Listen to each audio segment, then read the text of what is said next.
일라디오 4시 뉴스를 마칩니다. KBS.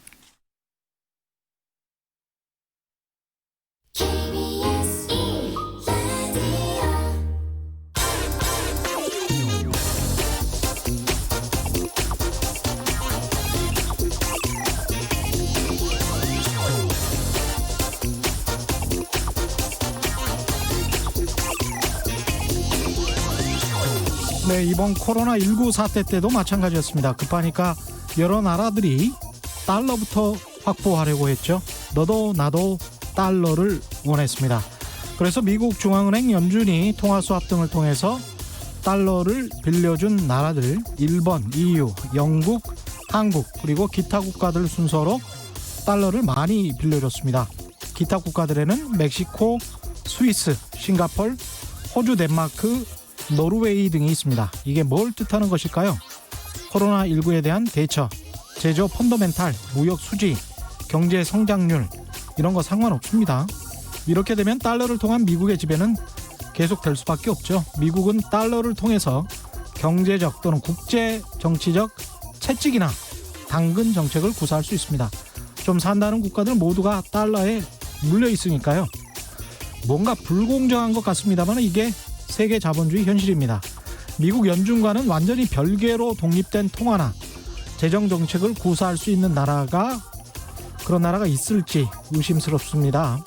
우리나라 경제 정책도 미국 연준의 테두리 안에서 움직일 수밖에 없는 구조입니다. 크게 보면 그게 우리 부동산 정책의 한계이기도 합니다. 네, 안녕하십니까. 세상에 이익이 되는 방송 최경련의 경제쇼 출발합니다. 저는 진실탐사 엔터테이너 최경련입니다. 유튜브 오늘도 함께 갑시다.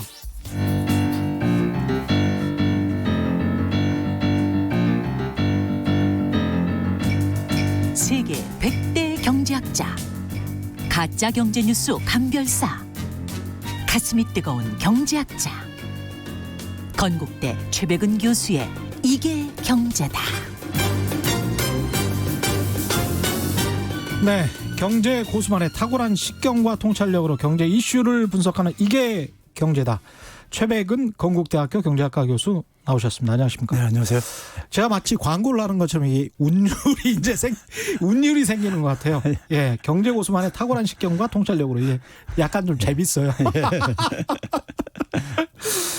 잘 계셨죠? 예. 예. 이 부동산 정책이 어제 또 나왔습니다. 8.4 주택공급대책이라고 해가지고 나왔는데 여러 가지 좀 반응이 있는 것 같은데 교수님 의견도 굉장히 궁금해요. 궁금해하시는 또 청취자분들도 굉장히 많을 것 같아요. 이게 어제 이제 정부가 수도권, 서울 이쪽에 13만 2천 가구 정도를 신규 주택을 공급하겠다 뭐 이랬는데 어떻게 보셨습니까, 이건? 저는 사실 우리가 이렇게 공영방송 시간에 말이에요. 예. 이 부동산 문제만 얘기를 하고 있다는 게 참 안타까운데요. 맞습니다. 그것도 맞습니다. 예, 지금 우리 국가라든가 청년들의 미래 문제를 좀 우리가 논의를 하고 해야 되는데 사실 이게 어떻게 보면은 우리 사회가 미래로 못 나가고 지금 현실에 그렇죠. 발목을 자꾸 잡히고 있다는 얘기인데 그렇죠. 이제 그런 점에서 좀 이제 안타깝습니다. 안타까운데요. 부동산 그 이익이 있는 집단이 분명히 있긴 있으니까요. 그렇죠. 예. 그러니까 뭐 사실 우리가 부동산 하게 되면은 불로소득이라고 하는데 불로소득에 모든 사람들이 다 이게 인질로 잡혀져 있는 이런 분위기니까요. 그렇죠. 그렇다는 점에서 사회가 그렇게 생산적이지는 않다는 얘기죠, 지금요. 그렇습니다. 예. 그런 점에서 좀 안타깝다는 얘기를 먼저 말씀드리고요. 어제 이제 주택 공급 대책을 보면서요. 저는 이제 그 여러 의견들이 이제 쏟아져 나왔잖아요. 예. 근데 이제 그 의견들도 관점에 따라서 이제 차이들이 있는데요. 있는데 뭐 이번엔 공급 대책이 나온 거잖아요. 그렇죠. 그동안에 어쨌든 공급 물량은 뭐 충분하다고 했던 입장에서 공급 대책이 나왔는데 공급 안 한다고 그동안에 비판하시던 언론들이 또 뭐 공급 대책 나와도 또 약간 불만스러운 목소리를 내고 도시 있고요. 과밀화를 불러일으킬 것이다. 네. 본인들이 재건축 규제 풀라고 했었는데 그리고 난 다음에 공급 대책이 나오니까 과밀화를 불러일으킬 것이다. 이건 또 무슨 말인지 모르겠어요. 그러니까 그분들은 어차피 그냥 예. 처음부터 끝까지 다 싫은 거예요. 예. 제가 볼 때는요. 그래서 이제 과밀화 불러일으킬 줄 몰랐나? 그러면 재건축 규제 완화하면 그리고 뭐 약간 예전에 했던 얘기하고 지금하고 너무 아이가 틀린 다른 얘기들을 하고 앉아 있고 그러니까요. 예. 사실 신뢰성에 저는 별로 없다고 보는데 문제는 이제 거기에 이제 많은 국민들이 어쨌든 간에 그러한 언론 보도에 흔들리고 이제 그러는 게 좀 안타까운 것이고요. 그렇죠. 또 하나 이제 그러니까는 입장을 본다면은 지금 어쨌든 간에 부동산 시장에 지금 이게 정부하고 투기 세력들하고 이 싸움을 이제 관망을 하면서 이게 지금 이제 정부의 목표가 연착륙을 할 것인가 하는 걸 이제 주시하는 사람들이 있을 거고요. 그러니까 네. 우리가 흔히 말해서 최근에 30대들이 굉장히 많이 주택을 매수에 뛰어들었다 그러잖아요. 그렇죠. 근데 사실 이건 우리나라만이 아니라요. 미국도 그래요 지금요. 그렇습니까? 네, 미국도 30대가 최근에 그러니까 이제 이게 엄청나게 뛰어들었어요. 야, 이것도 뭐 세대가 글로벌라이제이션이라고 서로 그냥 세계화가 같이 가는 건가요? 금융위기 전에 한 69.4%까지 뛰어 올라갔다. 주택 소유율이요. 예. 그러다가 이제 금융위기 이후에 한 64%까지 떨어졌다가 한 5%포인트 떨어졌다가 이게 크게 회복이 안 됐는데 예. 최근에 올해 들어와가지고 한 67%포인트까지 뛰어 올라갔어요. 근데 여기에 67%? 예, 여기에 주축이 주로 이제 30대 이제 이 후반들 30대들이 많이 소위 말해서 이제 그러니까 생애 첫 주택을 이제 장만하는 이런 계층들이 많이 뛰어들었어요. 이게 근데 이것도 주택 그 수요자들 가만히 보면 미국도 로버트 라이시 장관이 그 이야기를 했는데 코로나19 사태 때 오히려 혜택을 보거나 뭐 급여가 전혀 내려가지 않은 층을 가리켜서 컴퓨터 앞에서 일하는 노동자층 이렇게 이야기를 하더라고요. 예. 그게 한 30%가 넘는데요, 미국이. 근데 그런 사람들이 30대 초반에 많다면 미국 같은 나라에서는 뭐 10만 불 이상 분명히 벌 테니까 그러면 살 수도 있겠죠. 모기지 해서. 네, 대출해가지고. 모기지율도 많이 떨어진 상태고 지금 거의 바닥인 상태고. 예. 해서 이제 이건 뭐 유동성이 많이 풀려서 그런지 30대가 이렇게 뛰어들고 그러는데요. 예. 저는 이제 뭐 그 30대들이 한국이나 미국이나 공통점도 있다고 봐요. 그러니까 네. 뭐냐면 이제 미래가 좀 불확실한 것들도 있을 수도 있고 그리고 빨리 돈 모은 다음에 좀 편안하게 살자 이런 이제 생각들도 좀 작용을 하고 있는 것 같고요. 그럴 수 있죠. 예. 근데 이제 그런 상황 속에서 가장 돈 벌기 쉬운 때가 이제 그러니까 자산시장인 거죠. 자산시장인 건데. 근데 이건 저는 정부가 이번에 공급 대책을 내놨지만은 기존의 그러니까 수요 억제 대책에 저는 연장선에 있다고 봐요. 예. 연장선에 있다고 보는 내용적으로는요. 예. 이번에 대책을 가만히 이렇게 들여다보면은 그 이유는 뭐냐면 이번에 한 13만 한 2천 호인가요? 이번에 네. 이제 그 한 것이요. 근데 이 13만 2천 호 신규 공급 물량 중에서 한 7만 호 정도가 저희 재건축 재개발 과 관련된 거예요. 그리고 한 50%가 넘어요. 그러니까요. 예. 예. 그러니까 사실 이 부분에 지금 주목들을 하는 거죠. 근데 이것과 관련해 가지고 일부에서는 재건축 재개발 규제 풀어주면은 다시 집값 부추기는 거 아니냐. 투기. 예. 예. 이제 이렇게 이제 대개들 이제 이해할 수 있잖아요. 그렇죠. 그러니까 정부도 이제 그 부분을 모르고 이걸 이제 선택하지는 않았을 거고요. 제가 볼 땐 제가 내용을 뜯어보니까는 이게 재건축 재개발이 좀 되기가 쉽지가 않겠더라고요. 아, 예. 오히려. 예. 그러니까 이제 그 얘기는 뭐냐면 이제 예. 공공이 이제 많이 어쨌든 개입을 한다는 거 아니에요. 재건축 그렇죠. 재개발에서요. 그리고 예. 이제 이익을 이제 대부분을 환수하겠다 하고 있고 그리고 이제 임대주택도 많이 이제 그러니까 짓고 예. 예? 이런 이제 했을 때 예. 재건축 재개발은 뭐 거기 이제 입주자들이 동의를 해줘야 되는 거잖아요. 그렇죠. 예, 그 사람들이 동의를 해주는데 지주니까. 예. 그분들이 뭐 별로 이익이 되지 않는다고 생각하면은 근데 용적률 500%까지 올려준다고 하면 예.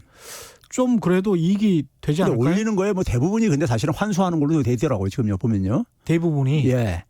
그러니까 그런 점에서 이제 그러니까는 이게 좀 지켜봐야 되겠지만은 예.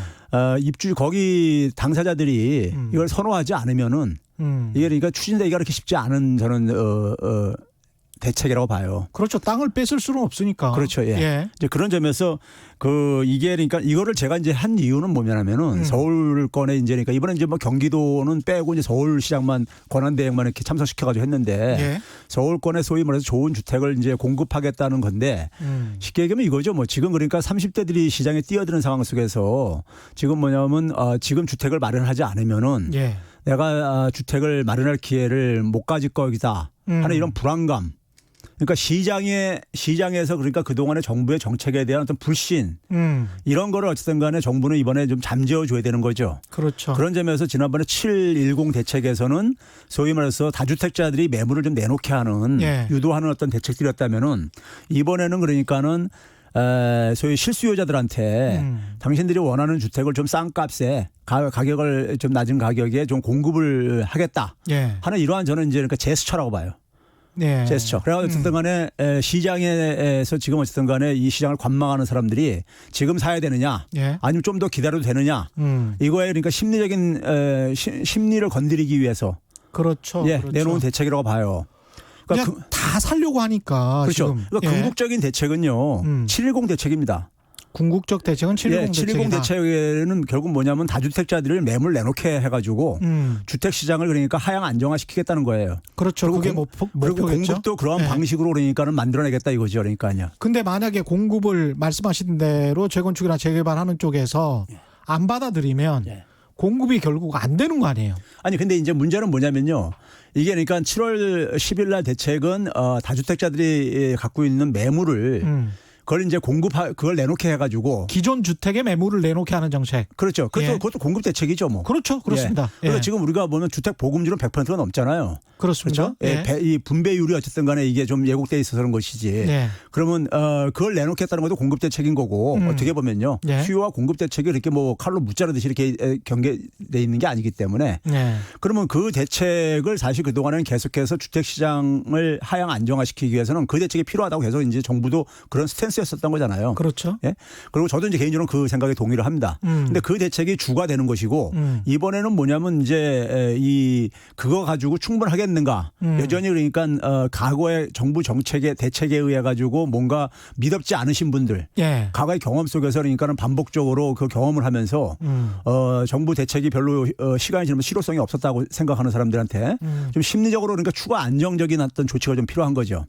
1년에 서울에 그 공급되는 물량이 많을 때는 뭐 한 4만 호 안팎 공급이 되기 때문에 지금대로 서울과 서울 인근에 13만 2천 가구를 공급할 수 있다면 기존 공급도 포함해서 예. 이렇게 그거는 이제 더 늘어나겠죠. 예. 그렇게 된다면 약간 좀 심리 안정에는 장기적으로는 도움이 될 거는 같습니다. 그러니까요. 예. 저는 그래서 이번에 가장 크다는 목적이 저는 이제 심리를 어떤 간에 이 불신이 팽배되어 있는 이 상황을 쓰고서 그렇죠. 예. 빨리 어쨌든 간에 정부 대책에 대한 신뢰를 회복하는 거. 그래서 그래야지만 정책이 효과를 볼 수 있는 거거든요. 그게 투트랙으로 가는 거잖아요. 예. 결국은. 근데 이제 한쪽에서 정의당이랄지 경실련이랄지 이런 쪽에서는 시민단체 쪽에서는 이거 뭐 투기 세력한테 다시 먹잇감을 줘서 지금 말씀하신 것처럼 잘 받을 것 같지도 않지만 그 먹잇감을 그래서 그걸 가지고 또 다시 투기를 부추기는 거 아니냐 이런 우려가 있기는 있단 말이죠. 근데 이제 저는 그분들 주장하는 것을 이제 우리가 과거에 우리가 익숙했던 하나의 이제 그 사례들이고 예. 재건축 재개발 규제 완화 이꼬로 예. 바로 이제 주택 가격 폭등으로 이어지는 하나의 불쏘시개였었으니까요. 그랬죠. 예, 그러니까 이제 그걸 이제 기계적으로 제가 볼 때는 이제 적용해서 말씀하시는 거고. 예. 근데 이번에 이제 차이가 있는데 재건축 재개발을 통해 가지고 공급하는 부분에 대해서 생기는 초과 이익들의 불로소득들을 예. 대부분을 환수하는 걸로 어쨌든 장치는 지금 일단 발표를 했어요. 그러면 일단 그렇게 공급을 한다면 그 공급은 과거처럼 민간 분양이 많지 않고 예. 공공임대주택 쪽이 훨씬 많습니까? 그것 한 절반 정도 될 뿐만 아니라 공공임대가 절반. 예, 그리고 예. 이제 그뿐만 아니라 이제 그러니까 그 민간 부분에서 생기는 이득조차도 한 90%까지 환수하겠다고 어쨌든 간에 지금 민간 분양을 하고 그 거기서 이득도 생기는 이득도요. 예. 환수하겠다. 예. 그 환수해가지고 또 그걸 가지고 이제 또 재건축 재개발하는 사람들의 목적은 뭐냐면요. 그걸 뭐 층수를 올리거나 그래가지고 결국 그러니까 이익을 그러니까 많이 보려고 하는 거잖아요. 그렇죠. 예. 근데 예. 그 이익이 별로 줄어들 것 같으면은 그것을 할 이제 그러니까 인센티브가 굉장히 줄어든다 이거죠. 그렇죠. 그럼 이제 입주자들이 이제 한 80% 동의를 얻어야 되는데 그 동의를 이제 과연 할 수 있겠는가? 주판을 투기해 봤을 때 이제 그러니까는 이게 별로 이제 우리한테 이익이 안 된다고 할 때 그럼 사업 추진이 잘 안 될 수가 있다 이거죠. 예. 사업 추진이. 그럼 사업 추진이 안 되게 되면은 이번에 대책 중에서 그러니까 가장 핵심적인 게 이 부분인데 예. 눈에 띄는 부분은요. 예. 이게 뭐 안 된다는 얘기는 결국 뭐냐면은 공급 대책이 별로 내용은 별로 없다는 얘기인 거죠. 근데 이제 그 재건축이나 재개발 소유자들은 내 집에서 내가 내 집 가지고 뭐 새 집을 짓겠다는데 왜 정부가 개입하냐 이런 식의 이야기를 하고 그걸 이른바 이제 보수 신문들에서는 그게 마치 이제 자본주의다.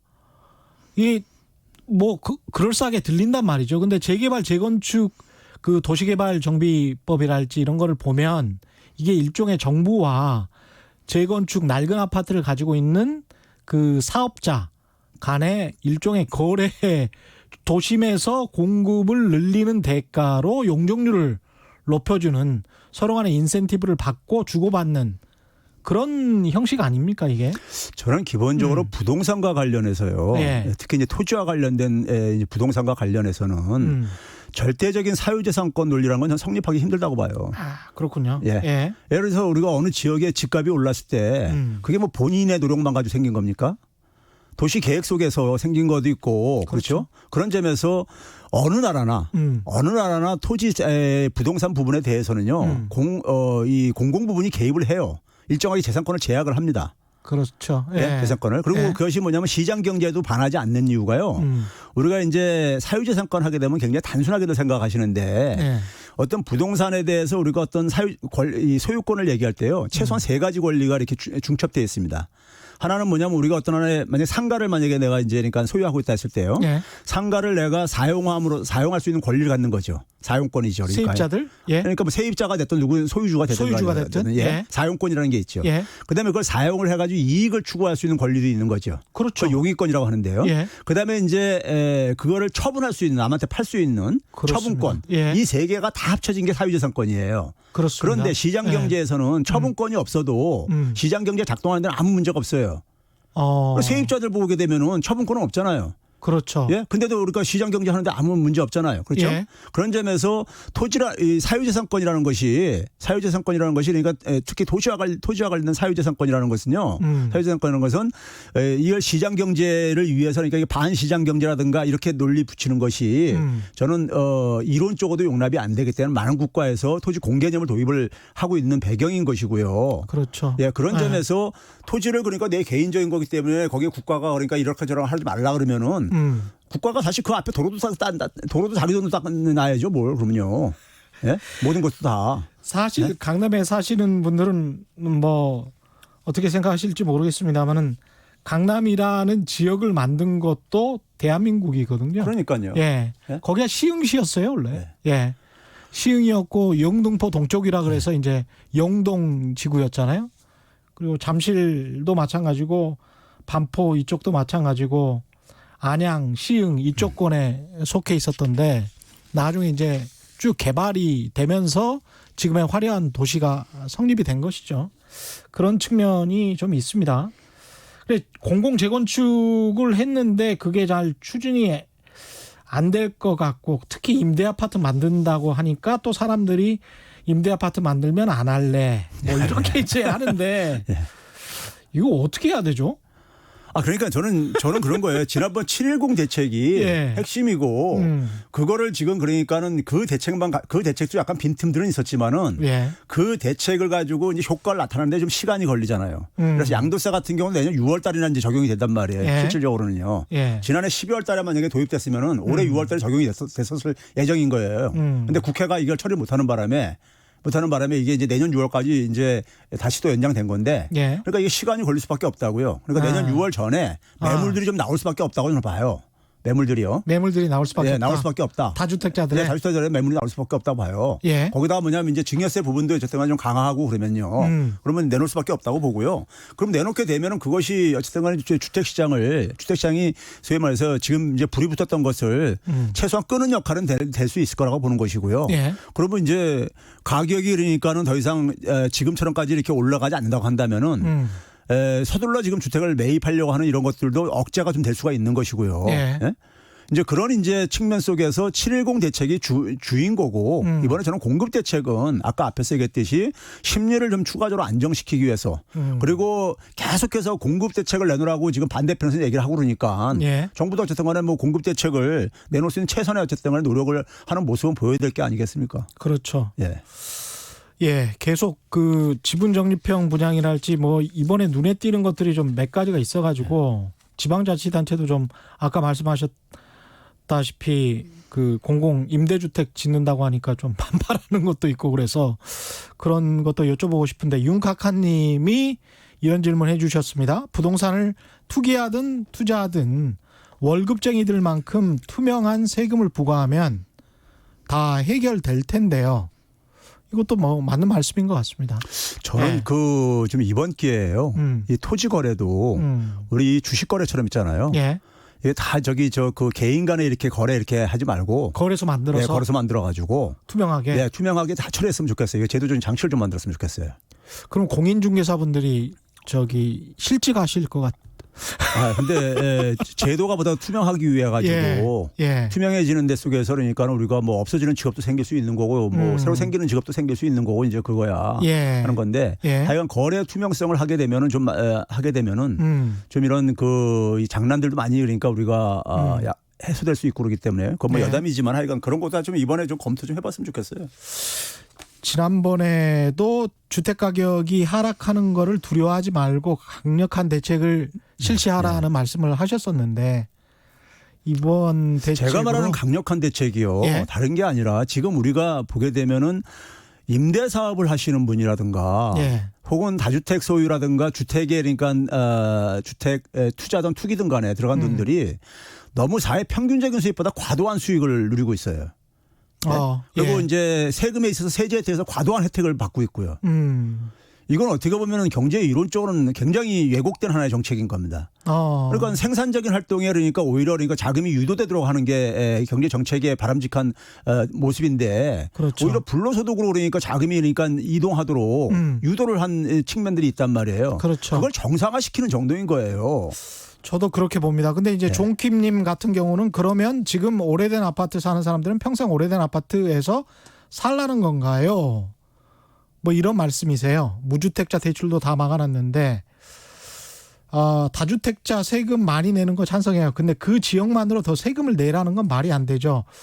그 무슨 말씀이신지는 알 것 같은데 제 생각에는 그러니까 재건축을 하는데 1가구 1주택이 아니고 본인 아파트를 본인들이 본인 돈으로 허물고 그래서 새 아파트 짓겠다라고 하면 어떤 국가가 말릴 수 있겠어요, 그거를? 저는 그래서 그런 거예요. 그러니까 거기서 생긴 이득에 대해서 그 이득이 사실은 남의 돈이잖아요. 일반 분양으로 생긴 개발 수익이고 그거는 국가가 정부가 인허가를 용적률을 높임으로써 발생한 거죠. 그 사람들한테 특혜를 준 거예요. 그래서 개발 이익 환수제도라는 게 그래서 제도적으로 있는 거잖아요. 그리고 재건축 초과이익 환수제를 유예를 시켰던 박근혜 정부도 재건축 초과이익 환수제라는 게 국회에서 통과가 된 이유와 그게 유예가 된 그 배경은 그걸 폐지를 안 하고 그거는 재건축 초과이익이라는 게 국가가 준 특정 집단한테 준 굉장한 특혜이기 때문에 그거는 좀 시장상을 생각해서 좀 유예하는 게 낫겠다 그래서 유예를 시킨 거지 박근혜 정부마저도 그게 정당하다라고 했으면 폐지시키는 거죠. 저는 재건축 재개발 하시는 분들도요. 사실 그게 자기가 살 거주지로서 오래된 집이 낡아가지고 만약에 그것을 재건축해야 되겠다라든가 재개발해야 되겠다든가 했을 때 거기에 솔직히 말해서 과도한 이득을 기대하지 않는다면은 저는 그거 하는 거 가지고 말릴 필요 없다고 봐요.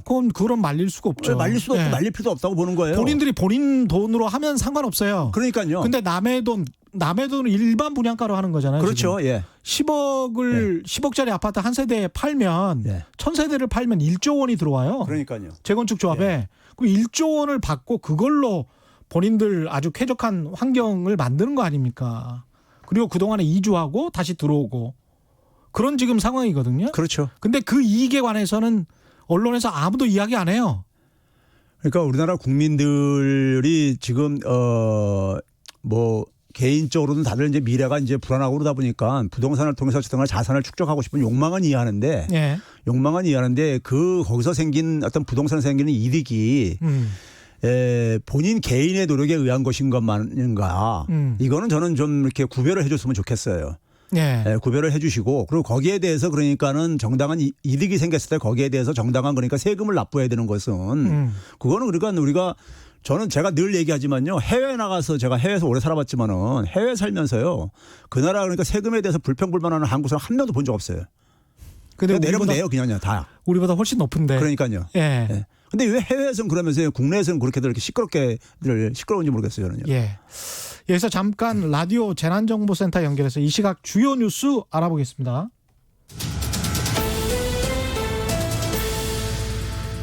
라디오 재난정보센터에 들어온 이 시각 주요 뉴스입니다.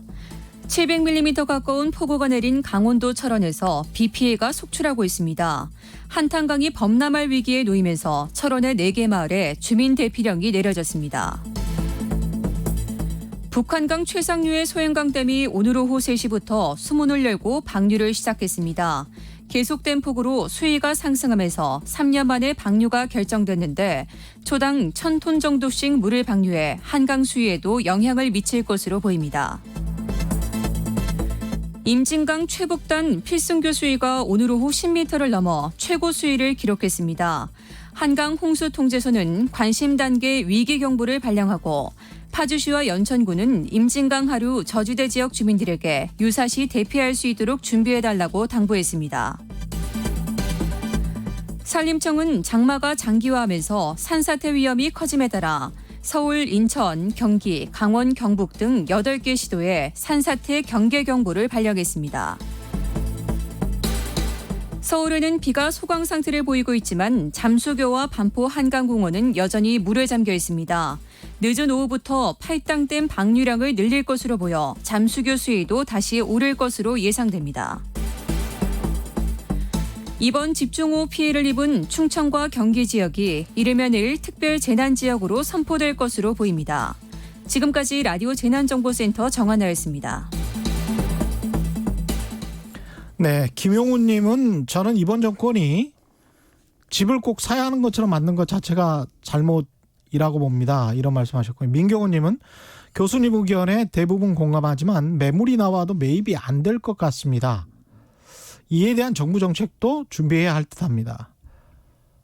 근데 이 교수님 어떻게 생각하세요? 매물이 나와서 매입이 잘 안 되면 공급이 늘어나니까 그러면 가격이 떨어지고 그러면 이 바라는 거 아닙니까? 그렇죠. 그걸 제가 지난번에 말씀드렸잖아요. 예. 이게 그러니까 매물이 나오게 해야 되는 것이고 그러면 그랬을 때 어쨌든 간에 주택시장 가격 하향 방향으로 작용할 거란 말이에요. 하락 방향으로요. 예. 그렇죠. 그랬을 때 그것이 이제 악순환 고리가 만들어져 가지고 혹시 실물 경기 침체까지 이어지고 소위 말해서 우리가 금융위기 때 경험했던 것처럼 정말 폭락을 해버린다면 그런 이제 소위 말해서 경착륙이죠. 일종의 그러니까요. 그런 상황으로 발전할 우리가 개연성도 부정할 수는 없다 보니까는 거기에 대한 제가 대책으로 이제 한국판 양정화를 얘기했던 거잖아요. 그렇습니다. 그러니까 그걸 이제 그러니까 연착륙시킬 수 있는 하나의 방안이 있다 한 것이고. 그러니까 자신 있게 떨어뜨려라. 그렇죠. 그래서 이제 뭐냐면 거기서 이제 뭐 다주택자라든가 고소득자까지 다 보호해 줄 필요는 없는 거고 그 정도가 그러니까 끌어내리는 시장 가격은 저는 떨어져야 된다고 보는 거고요.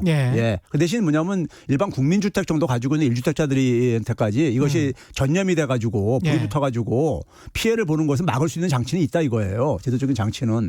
그러니까 정부가 최소한 어떤 목표까지는 제시할 수 없지만 사회주의나 공산주의가 아니기 때문에 어떤 속으로 그런 생각은 가졌으면 좋겠어요. 문재인 정부 출범 초기 때 서울의 주요 지역들 아파트 가격 그 정도 수준으로는 좀 다시 내려갈 수 있는 정책 방향으로 가는 게 굉장히 많이 올랐거든요. 그러니까요. 제가 그걸 계산해 봤어요. 우리 임금 근로자의 월 평균 임금에 가지고 한 푼도 안 쓰고 그랬을 때 24.4년을 모아야지만이 한 32평짜리 중위 아파트를 사요. 서울. 사거든요. 그거 사실상 못 산다는 얘기죠. 못 산다는 얘기죠. 못 산다는 얘기거든요. 밥 먹고 살아야 되는데. 그리고 지금 소득 대비 너무 높다는 얘기예요. 그렇습니다. 쉽게 얘기하면요. 문제는 뭐냐면 이게 이런 식으로 해가지고 부동산에 이렇게 과잉 의존하게 되면요. 이게 우리가 깜빡깜빡들 잊고 계시는데 가계부채가 폭발적으로 증가를 해요. 이미 많이 있고. 많이 증가. 왜 그러냐면요. 대부분이 대출 받아서 사잖아요. 그게 다 가계부채잖아요. 근데 가계부채라는 것은 우리가 미래소득을 땡겨 쓰는 건데 예. 미래소득이 그러니까 고용이 그러니까 좋은 일자리가 많이 뒷받침 안 되면 그건 유지가 안 돼요. 그렇죠. 그 미국이 미국 같은 데서도 그렇게 보여줬던 거야. 미국 경제조차도요. 그렇습니다. 그다음에 저는 일부 야당 의원들이 그러니까 뭐냐면 1% 그러니까 종부세 내는 분들도 다 국민이고 기본권이 있다 이런 얘기들을 하시고 그러시는데 예. 그분들 기본권 부정하는 거 아니에요. 예. 우리가 지금 뭐냐면 종부세라는 게 뭡니까? 재산세, 누진세예요. 그렇죠. 모든 소득에 다 누진세 있잖아요. 세금은 다 누진적인 구조잖아요. 소득세도 누진세가 있습니다. 그러니까요. 예. 다 누진적인 거잖아요. 예. 그 누진세 세금 그냥 우리가 그동안 너무 혜택을 봤으니까 사실 있잖아요. 고가주택이 혜택 많이 받죠. 고가주택이 예. 그러니까는 만약에 한 50억짜리 자기가 주택을 갖고 있다 했을 때 그러면 5억짜리 10채를 갖고 있는 사람보다도요.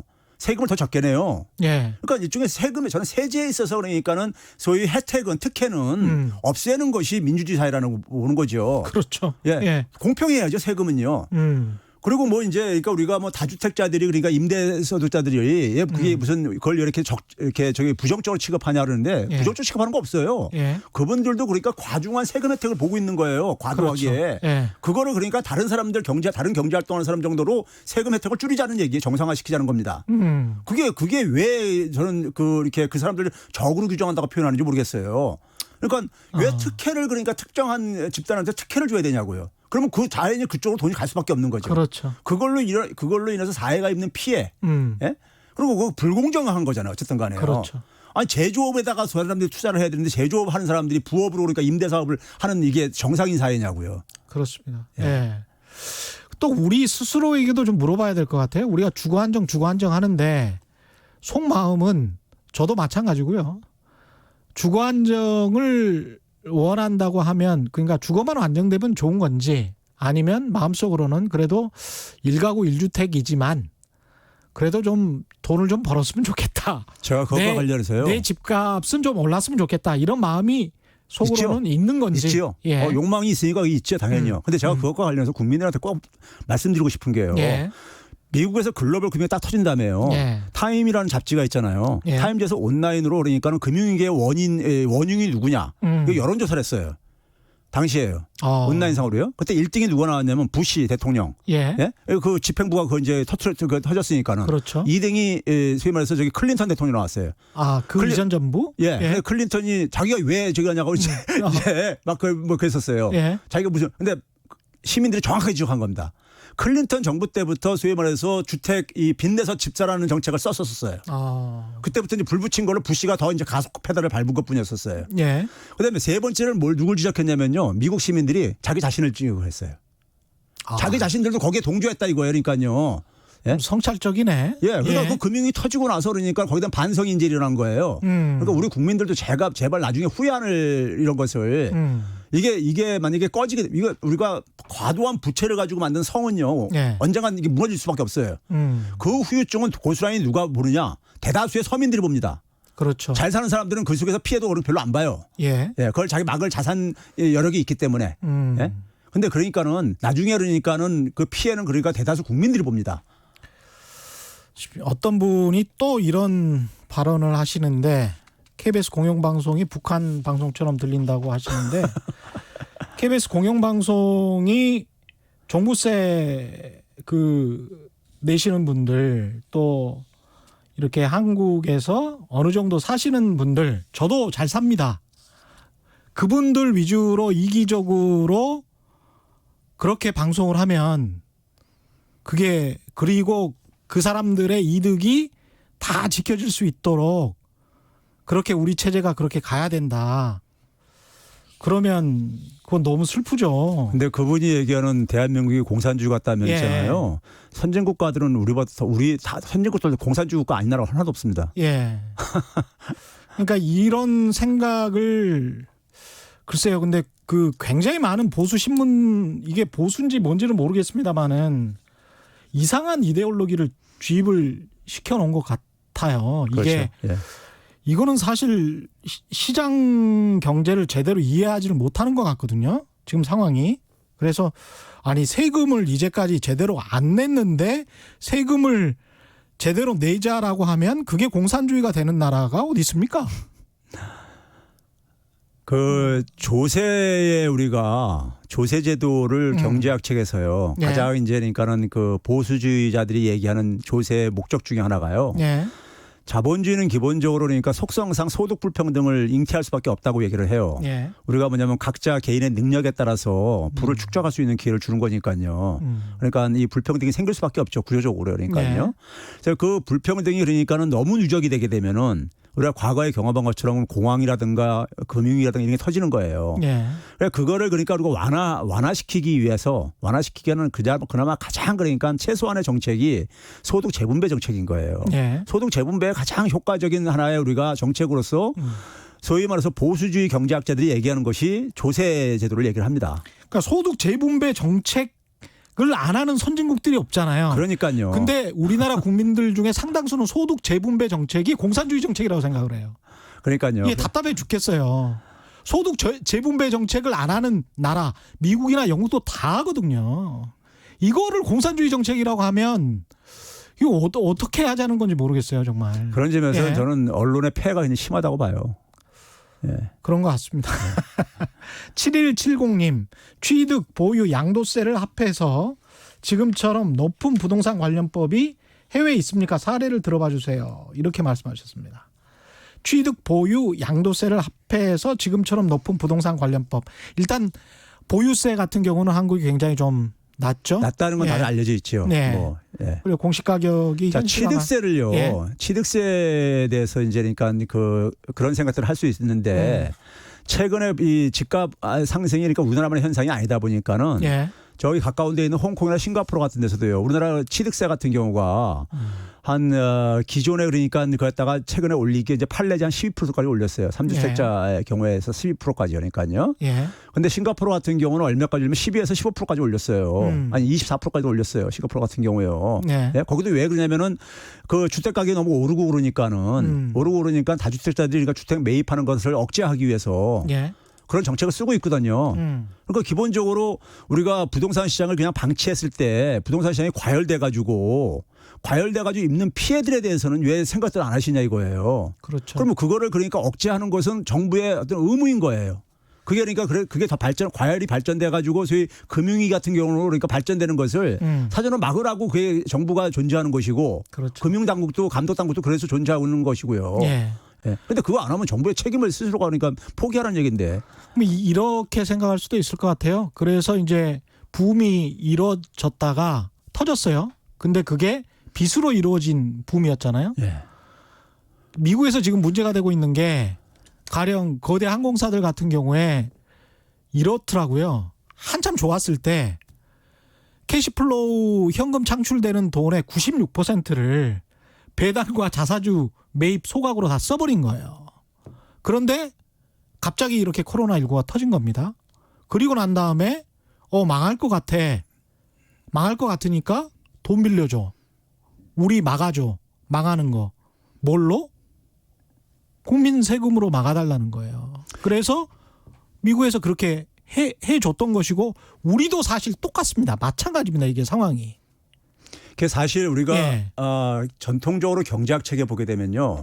기업들이 은행에서 돈을 빌릴 때 빌리는 목적은 투자를 하기 위한 것이고 예. 투자는 곧 일자리 창출로 연결되기 때문에 그래서 우리가 그 금융 지원이 바람직한 걸로 교과서에 묘사가 돼 있잖아요. 그렇죠. 근데 우리가 언제부턴가 보게 되면요. 상당히 이제 오래전인데 언제부턴가 보게 투자를 안 되면 해. 예. 돈을 빌려가지고요. 예. 빌려가지고 그걸 가지고 자사주를 매입을 해가지고 주가만 주가 올려요. 올려가지고 예. 그걸로 인해서 그러니까 소위 말해서 차입한 금리 비용보다도 주가 수익이 더 크기 때문에 그렇습니다. 그러니까 그런 짓을 해요. 그리고 그러니까, 난 날 주가 올렸다고 CEO들 보너스 또 왕창 줘요. 그러니까요. 예. 그리고 나서 이제 만약에 파산했을 경우에는 예. 소위 공적 자금 투입해가지고 또 이제 그러니까 구제해달라고 그러고 앉아 있는 거잖아요. 그렇습니다. 그래서 심지어 무슨 얘기가 나오냐면요. 우리가 그동안에 많은 사람들이 모르고 있는 게 전문가들은 좀 알고 있는 얘기지만은 예. 우리가 기존의 주식회사라는 게 유한 책임 회사잖아요. 그렇습니다. 유한 예. 책임회사라는 게 뭡니까요? 자기가 보유하고 있는 주식 범위 내에서 책임을 지는 거잖아요. 그 한도만큼만. 그래, 예. 책임을 지는 거잖아요.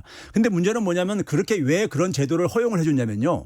사실은 기업이 자기가 저지른 것에 대한 손실은 다 그러니까 개인 회사들은 다 자기가 책임지게 돼 있잖아요. 그렇습니다. 근데 이거는 자기가 보유하고 있는 주식 범위 내에서만 그러니까는 투자한 범위 내에서만 책임을 지게 하잖아요. 그 이상 손실을 일으켰어도요. 그렇습니다. 그러면 예. 그런 특혜를 준 이유가 뭐냐면요.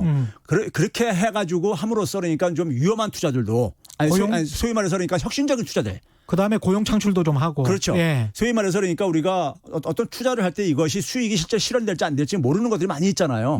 그리고 새로운 이제 그러니까는 처음 투자하는 이런 분야들 같은 경우는요. 예. 혁신을 활성화시키기 위해서 그 제도를 허용해 준 건데 그게 지금 이렇게 남용이 되고 있는 거예요. 그렇습니다. 그래서 예. 이 유한 책임 회사 유한 책임 이 제도도 근본적으로 그러니까 이것을 재검토해 가지고 이걸 없애버려야 된다는 이런 주장이 오래전부터 나오고 있어요.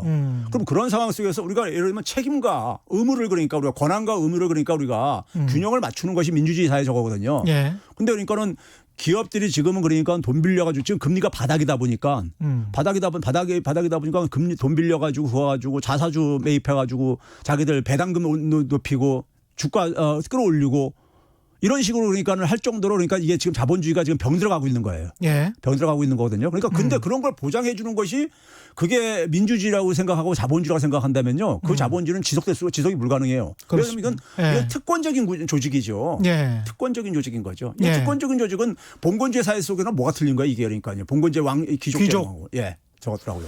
1935님 저는 뭐가 맞는지는 잘 모르겠습니다만 부동산 30개 가지고 계시던 아버지를 잘 두셨군요. 부동산 30개 가지고 계시던 아버지 다 파시고 7개 남았습니다. 이거 잘 들으셔야 될 것 같아요. 현 정책이 효과는 있는 것 같습니다. 참고로 저는 무주택자이고 앞으로도 그럴 것 같습니다. 그 아버님은 굉장히 현명하신 분이시네요. 예. 앨런 머스크 같은 경우는 집을 다 팔고 집이 없더라고요. 예. 예. 그러니까 그 집 소유를 안 하려고 하는 서구 사회에서는요. 예. 그런 분위기가 많아요. 왜 거기다가 돈을 묶어두느냐. 그거 가지고 오히려 그러니까 주식에 투자한다든가 장기 투자한다든가 예. 오히려 그거 가지고 자기가 하고 싶은 일을 한다든가 하는 것이 이게 분위기가 그렇게 돼야 되는 거죠. 사회 분위기가요. 네. 마지막으로 지금 한 10분밖에 안 남았, 10분도 안 남았네요. 일본 그 징용 기업들 있지 않습니까? 예. 국내 자산 압류 절차 개시되고 있는데 요거는 어떻게 돼가고 있는 겁니까? 근데 예. 저는 좀 안타까운 게요. 예. 우리 사회 내부에 일본 정부가 주장하는 걸 그대로 그러니까 이렇게 앵무새처럼 반복하시는 분들이 많아요. 지난번에 여름에도 그랬잖아요. 그러니까요. 예, 일본 수출 규제할 때. 그러니까 예를 들어서 이런 거죠. 예. 우리나라 대법원에서 판결을 할 때 그분들 제발 좀 대법원 판결 문제 좀 읽어봐 주세요. 예. 그러니까 한일 수교할 때 예. 거기서 그러니까 개인 간의 저거는 그러니까 해결이 안 됐다고 해석을 한 거 아니에요. 예. 대한민국 국민이 대한민국 대법원의 판결을 안 믿으면은 뭘 저기 대한민국에 저는 자격이 없는 거죠. 국민으로서요. 그때는 또 그 사람들의 이익에 관해서는 눈을 감어. 그러니까 대법원 판례는 예. 그런데 예. 일본 정부는 그걸 부정하면서 다 그거 이미 다 해결된 거다 이렇게 주장하는 거잖아요. 그렇죠. 그렇죠? 잠깐만요. 예. 재난 관련 속보가 와가지고 2020년 8월 5일 오늘 현재 1시 50분에 발령한 파주 연천 지역의 홍수주의보를 4시 30분 홍수경보로 바꾸어서 파주 연천 지역의 홍수주의보를 4시 30분 현재 홍수경보로 바꾸어서 발령합니다. 한강, 임진강 인근 파주 연천 지역 주민들은 안전에 유의하시기 바라고요. 홍수 피해가 예상되는 지역 주민들께서는 라디오나 TV, 인터넷, 스마트폰 등을 통해서 홍수 상황 및 기상 변화를 수시로 확인하시기 바랍니다. 예, 아우 큰일 났네요. 여기 네. 홍수 경보로 바꾸어 발령한다고 합니다. 예, 하시던 말씀. 예, 그러니까 대법원 정부가 지금 있잖아요. 예. 정부가 지금 그러니까 제가 볼 땐 최선의 대책을 내놓은 거예요. 예. 대법원에서 판결 난 걸 가지고 일본은 지금 일본 사람들은 그렇게 생각하는 거 아니에요. 예. 과거 권위주의 정부 때처럼 군사 독재 때처럼 예. 한국은 사법부도 그러니까 마음대로 할 수 있는 것처럼 행정부가. 예. 근데 우리가 지금 그런 사회냐고요. 우리나라 국민들 중에서 그렇게 믿는 사람이 있다면 난 그 사람 정신병자라고 생각하고요. 만약에 대통령이나 행정부가 또 뭐 어떻게 대법원한테 예. 그거 좀 집행을 하지 말아주세요. 그럼 탄핵감이에요, 그거요. 그거는 어떻게 그거는 안 되죠. 탄핵감입니다. 예. 탄핵감, 대통령 탄핵감이에요, 사실은요. 그죠? 예. 예. 그러면 적어도 대법원에서 판결이 났어요. 예. 난 걸 가지고 대법원 판결에 개입할 수도 없는 거잖아요. 중간 과정에도 그러니까요. 그렇죠. 민주주의 사회 속에서요. 삼권 분립 사회 속에서요. 그렇죠? 예. 그럼 그러니까 우리가 초등학교도 학생들도 아는 얘기들이란 말이에요. 예. 그러면 그 상황에서 대법원 판결이 났어요. 예. 그러면 그거는 우리가 대부분이 우리가 법원 판사들의 판결에서 불만이 개인적으로 있어도 다들 승복하는 이유가 우리가 현재 그 시스템을 그러니까 우리가 최선이라고 생각해서 그렇기 때문에 우리가 승복을 하는 거잖아요. 거기는 진짜 사법부니까. 그렇죠. 예. 그러면 이제 그런 상황에서 판결 난 거를 우리 국민들이 존중을 해줘야 되는 것이고요. 예. 근데 일본 정부는 그걸 가지고 그러니까 과거에 다 그것도 해결된 거다 이렇게 억지를 부리는 거잖아요. 예. 그러면 우리 국민들은 기본적인 스탠스가 저는 언론부터 한 스탠스를 보여줘야 되는 거예요. 국가의 이익을 위해서는요. 예. 그러면 예를 들어서 우리 정부가 어떻게 했습니까요? 일본 기업만이 너무 과중한 부담을 가질 수 있으니까 거기에 관련된 그러니까 우리나라 민간 기업들도 예. 그 일본에 그러니까 저걸 소위 뭡니까 보상금인가 뭘 받아가지고 성장한 경제 성장한 부분도 없잖아 있으니까는 예. 거기서 혜택을 본 기업들도 같이 출연을 해가지고 기금을 모아가지고 예. 좀 이거를 그러니까 배상을 좀 해주도록 하자 이렇게 내놨잖아요. 내놨는데 그걸 일본은 그것조차도 거부하고 지금 거부하고 그러니까 한국 정부가 다 알아서 해라. 뭐 이런 식인 거잖아요. 그러니까요. 예. 근데 그거를 그러니까 편든다는 것은 제가 볼 때 이거는 제가 볼 때 그러니까는 이건 뭐 일본 국민이 아닌가. 저는 의식적으로는 이 사람들이 예? 저는 그런 사람들을 한국 사람이라고 인정하기가 힘들어요. 솔직히 말해서요. 이 의식 구조를요. 그러면 그런 상황 속에서 일본이 우리가 사법부가 그러니까 집행을 해요. 예. 법을 내렸으니까 판결을 내려서 집행을 해야 될 게 아닙니까? 예. 집행을 하는 과정 속에서 지금 봐보세요. 일본도 지금 뭐냐면 이게 지금 곤혹스러운 거예요. 일본 제철도요. 예. 그러니까 뭐냐 항소를 한 이유가 시간 벌기를 일단 가자는 겁니다. 지금요. 하면서 어떻게든 좀 타협할. 그렇죠. 예. 그걸 이제 그러니까 일본 기업들도 지금 그러니까 중간에서 사실 굉장히 당혹스러운 거예요. 그렇죠. 정부 입장을 자기들도 이제 정부 입장과 반대로 갈 수도 없고 그러니까요. 일본 기업도요. 그러면 그 상황 속에서 이제 시간 벌자고 어쨌든 항소를 한 걸로 저는 보이고요. 제스처로 보이고. 그럼 이 상황 속에서 저는 뭐냐면 우리 정부는 원칙적으로 지금 최대한 그러니까 배려하면서 원칙적으로 대응을 하는 건데 예. 여기에 대해서 그러니까 정부 입장을 그러니까 비판하는 사람들은 저는 이건 한국 사람 아니라고 봅니다. 진짜예요. 예. 예? 우리가 흔히 뭐 시중에 토착애고라는 유행어가 있는데 예. 저는 그렇게뿐이 해석할 수밖에 없어요. 그리고 예. 기본적으로 일본에서 보복한다 그러는데요. 제가 작년에도 그랬지만은 일본 경제 저도 꽤나 자세히 아는 사람입니다. 예, 예, 근데 들여다 보면요, 예. 일본이 보복할 수 있는 카드가 별로 없어요. 자, 지난번에 우리가 반도체 예. 관세를 이제 얘기를 한다는데 예. 미국하고 중국하고 무역 전쟁을 한번 봐보세요. 트럼프가 더 그러니까 우세한 입장에 있었죠. 예. 예? 중국을 그러니까 양보하기엔 끌어냈잖아요. 그 구조가 뭐냐면요. 중국이 미국에다 파는 수출액이 미국이 중국에다 파는 것보다 훨씬 크기 때문에 그런 거예요. 예. 두 배가 뭡니까? 한 서너 배 정도 더 크다 보니까는. 그러니까 보복할 수 있는 범위가 더 넓은 거예요. 쉽게 얘기하면요. 예. 한국도 일본은 똑같습니다. 일본이 한국에다 수출하는 금액이 한국이 일본에다 수출하는 금액보다도 거의 얼마냐면 한 서너 배 정도 차이가 납니다. 4배는 아니라도 3배 이상 차이가 납니다. 예. 그럼 우리가 관세를 부과하더라도 더 많이 그러니까 보복할 수 있는 카드가 있는 거고요. 금융보복은요. 한마디로 그건 웃기는 얘기입니다. 금융보복이라는 것은 아무 효과도 없고 일본들 자기들 발등 또 한 번 찍는 겁니다. 금융보복이라는 거는 엔화로 뭘 어떻게 해본다는 아니, 건가요? 그러니까 자기들 자금 이제 그러니까 회수하겠다는 얘기죠. 대출 회수? 회수하는데 되게 금융권에 들어가 있는 건 되게 장기 2, 3년짜리들이고요. 그렇죠. 그리고 만약에 여기 대부업계들 나가 있는 것들 한다면은 저축은행들. 예. 그거 우리나라 소위 말해서 신협 같은 데서 예. 작년에 선언했었어요. 그거 나가면 우리 쪽으로 다 바꿔줄 테니까는. 거기가 그리고 굉장히 수익성이 좋아가지고 그러니까요. 본인들만 손해. 그래서 제가 자기 발등 찍는 거라는 거예요. 예. 예? 작년에 그렇죠, 그러니까 이 그렇죠. 반도체 가지고도 그랬는데 자기 발등 찍는 거라 이거예요. 그리고 우리나라 그러니까 이 금융권들에서 그거 우리가 인수해 줄게. 그거 돈 벌기 해지 그러거든요. 그렇죠, 그렇죠. 예. 예. 그러니까 그렇게 하는 상황 속에서 자기 기업들만 못 살게 구는 거라고요. 근데 지금 뭐냐면 그냥 허풍치고 있는 거죠.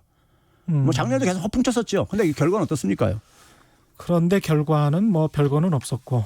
그러니까 뭐 정치적으로 이제 아베가 이제 그러니까 자기가 지금 국내적으로 어려우니까는 그걸 이제 이 분위기를 지적으로 돌리려고 하는 이제 이러한 가능성은 이제 있는 거죠. 있는 건데 뭐 그거야 뭐 그래가 지도자 잘못 만난 건 고스란히 일본 국민들이 뒤집어 쓰는 거죠, 뭘. 예, 알겠습니다. 오늘 말씀 감사하고요. 지금까지 최백은 건국대학교 경제학과 교수와 함께했습니다. 고맙습니다. 예, 감사합니다. 이상희님, 80세 대전 노인 이상입니다. 토지 공개념 모든 국민이 모두 이해할 때까지 몇 달이건 계속 이런 방송 해주세요. 감사합니다. 제가 말씀드린 거나 최병 교수님께서 말씀하신 게 토직 공개념조차도 아니었습니다. 예, 그렇죠. 예. 저는 KBS 최경련 기자였고요. 내일 4시 5분에 다시 찾아뵙겠습니다. 지금까지 세상에 이익이 되는 방송 최경련의 경제쇼였습니다. 고맙습니다.